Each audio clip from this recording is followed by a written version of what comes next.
Indo British advanced pain clinic నొప్పి మాయం surgery దూరం ఫర్ అపాయింట్మెంట్స్ 9155515563.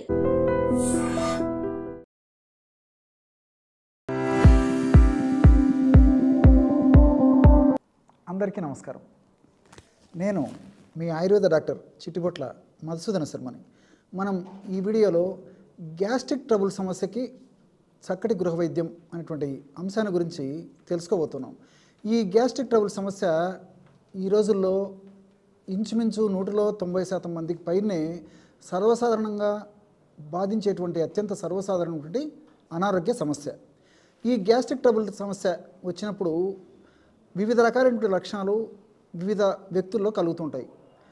కొంతమందికి తేన్పులు రావడము, కడుపులో అసౌకర్యం ఉండడము, వాంతి వచ్చినట్టు ఉండడము, నోట్లో నీళ్లు ఊరుతుండడము, అదేవిధంగా కడుపు ఉబ్బరంగా ఉండడము, ఆకలి లేకపోవడము, అదేవిధంగా మల విసర్జన సరిగ్గా కాకపోవడము, ఎక్కువసార్లు మల విసర్జన జరుగుతుండడము, అట్లే ఈ మల విసర్జన జరిగినప్పుడు కూడా ఆ మలము కొంతమందిలో దుర్వాసనాయుక్తంగా ఉండడము, ఇలా అనేక రకాలైనటువంటి ఈ లక్షణాలు అంటే ఫ్లాటస్ అంటే అపానవాతం కూడా కొంతమందిలో ఈ యొక్క బయలుపెడుతూ ఉంటుందన్నమాట.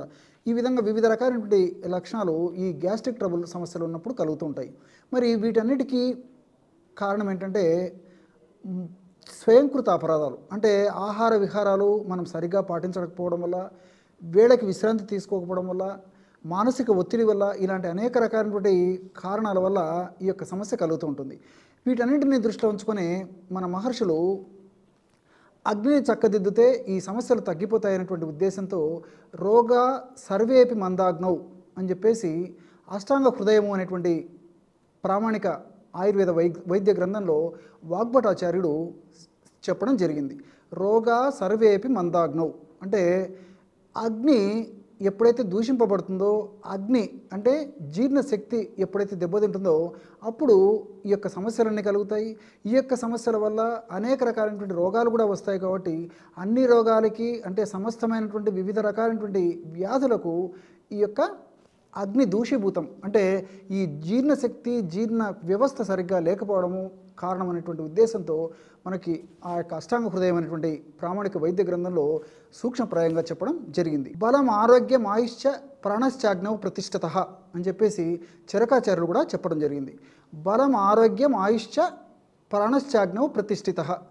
మరి ఇవన్నీ కూడా అగ్ని వల్లనే అంటే మన దేహంలో ఉన్నటువంటి జీర్ణ వ్యవస్థ మీదనే ఆధారపడినాయి. అంటే మన శారీరక బలం కానీ, మానసిక బలం కానీ, మన ఆయుష్ కానీ, ఇట్లా ప్రతి ఒక్కటి కూడా బలం ఆయుష్చ ఆరోగ్యచ్చ ప్రాణశ్చాగ్నౌ ప్రతిష్ఠిత.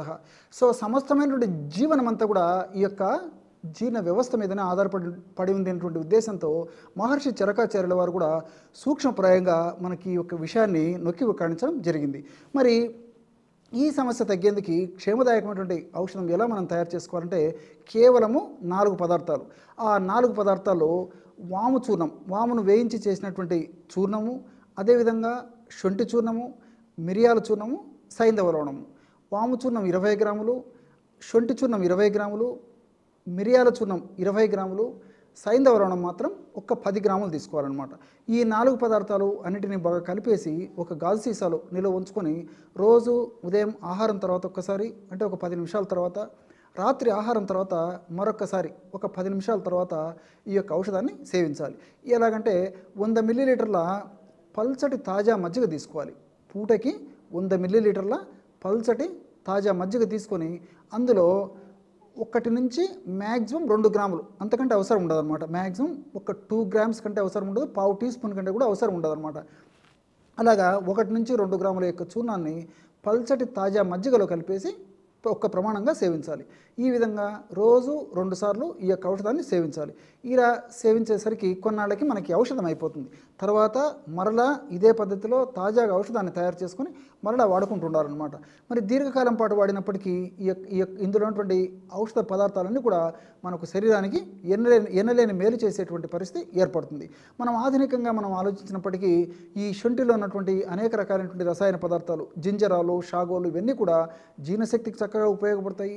గ్యాస్ట్రిక్ ట్రబుల్ సమస్యకి బాగా చక్కగా ఉపయోగపడతాయి. అదేవిధంగా జీర్ణ వ్యవస్థలో వివిధ రకాలైనటువంటి ఆమ్లాలు, అదేవిధంగా ఎంజైమ్స్ బాగా ఉత్పత్తి అయ్యేందుకు అవి బాగా పనిచేసేందుకు ఉపయోగపడతాయి. అట్లే వాములో ఉన్నటువంటి ఈ థైమాలు, కార్వకాలు, అట్లే విధంగా ఫ్లేవనాయిడ్స్ ఇవన్నీ కూడా మరి ఈ యొక్క జీర్ణ వ్యవస్థకు చాలా సహకరించడమే కాకుండా ఇతర అనేక రకాలైనటువంటి సైడ్ బెనిఫిట్స్ కూడా మనకి కలుగుతాయి.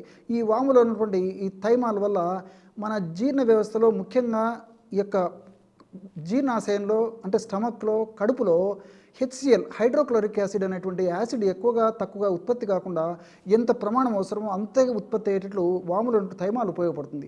అదేవిధంగా థైమాలు, అదేవిధంగా ఫ్లేవనాయిడ్స్ అనేటువంటి యొక్క రసాయన పదార్థాలు బాడీలో కొలెస్ట్రాల్ పెరగకుండా ఉపయోగపడతాయి అన్నమాట.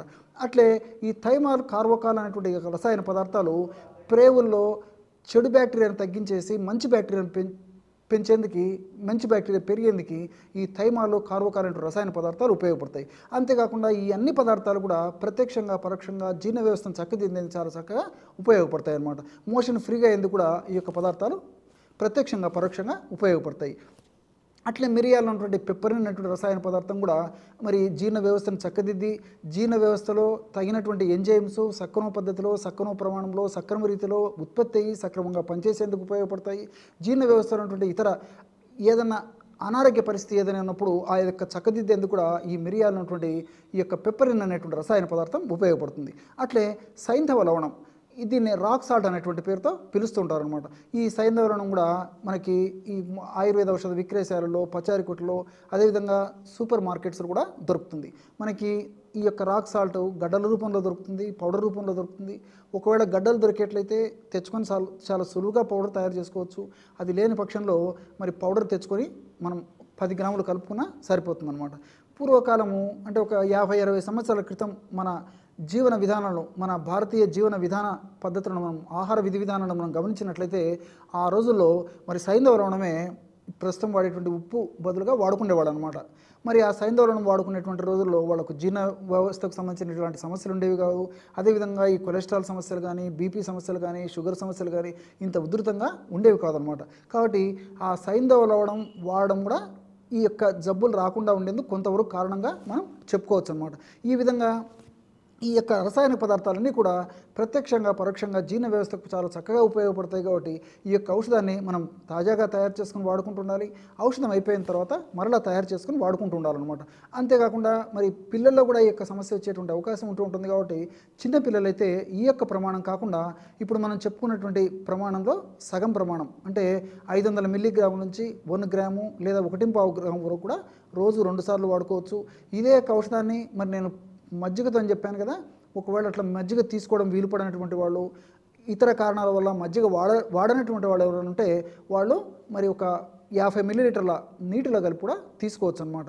కాబట్టి మజ్జిగతో అయినా తీసుకోవచ్చు, లేకపోతే నీటితో అయినా తీసుకోవచ్చు. మజ్జిగతో తీసుకోవడం వల్ల ఫలితాలు మరింత త్వరగా ఉండేందుకు అవకాశం ఏర్పడుతుంది. చూశారు కదా ఎటువంటి సులువైనటువంటి ఔషధ యోగాన్ని ఈ గ్యాస్ట్రిక్ ట్రబుల్ సమస్య తగ్గేందుకు మీరు ఈ వీడియోలో తెలుసుకున్నారో. మరొక వీడియోలో మరొక అంశంతో మళ్ళీ కలుద్దాం. అంతవరకు నమస్కారం. మీ చిట్టిపొట్ల.